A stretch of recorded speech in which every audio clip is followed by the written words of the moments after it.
Hello দর্শক বন্ধুরা, কেমন আছেন আপনারা সবাই? আশা করছি বেশ ভালো আছেন। ঢালিউডের আলোচিত জুটি জায়েদ খান ও বুবলি, যাদের ব্যক্তিগত সম্পর্ক নিয়ে আগে থেকেই অনেক গুঞ্জন রয়েছে, এবার শুটিং সেটে ঝগড়ার কারণে নতুন আলোচনার কেন্দ্রবিন্দুতে এসে পড়েছেন তারা। শোনা যাচ্ছে একটি গুরুত্বপূর্ণ সিনেমার শুটিং চলাকালীন দুজনের মধ্যে তীব্র মতবিরোধ দেখা যায়, যা দ্রুতই বড় আকার ধারণ করে। বিনোদন জগতের ঘনিষ্ঠ একটি সূত্র জানাচ্ছে, শুটিং এর সময় একটি দৃশ্য নিয়ে পরিচালক এবং শুটিং ক্রু যখন ব্যস্ত ছিল, তখন হঠাৎ করেই জায়েদ খান এবং বুবলির মধ্যে উচ্চস্বরে তর্ক শুরু হয়। তর্কের বিষয়টি যদিও স্পষ্ট নয়, তবে শোনা যাচ্ছে একটি সিনেমার দৃশ্য ও সময়সূচি পরিবর্তন নিয়ে এই ঘটনাটি ঘটেছিল।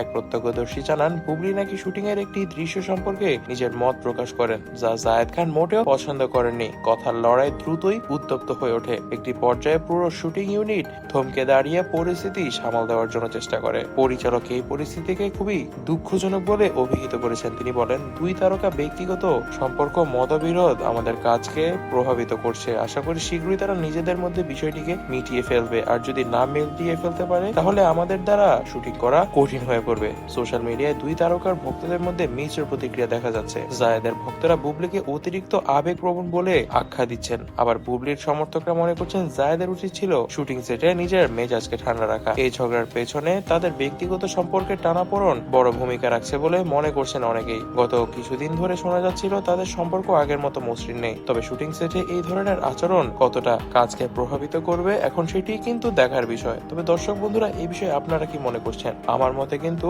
জায়েদ বুবলির এভাবে শুটিং সেটে লড়াই করা একদমই উচিত হয়নি। আর অন্যদিকে তো জায়েদ খান বুবলির জন্য পাগলই ছিলেন, তাহলে বুবলির কথায় এভাবে খেপে যাওয়াটা উচিত হয়নি জায়েদ খানের জন্য। তিনি পারতেন বিষয়টিকে ঠান্ডা মাথায় ম্যানেজ করতে, তবে তিনি তা করতে ব্যর্থ হয়েছেন। তবে দর্শক বন্ধুরা, এই বিষয়ে আপনারা কি মনে করছেন অবশ্যই কমেন্ট বক্সে জানাবেন, এবং আমাদের চ্যানেলটিকে সাবস্ক্রাইব না করে থাকলে কিন্তু অবশ্যই আমাদের চ্যানেলটিকে সাবস্ক্রাইব করে রাখবেন। ভিডিওটি ভালো লেগে থাকলে ভিডিওটিতে লাইক করে দিবেন, বেশি বেশি করে শেয়ার করে দিবেন, আর সাবস্ক্রাইব করতে ভুলবেন না।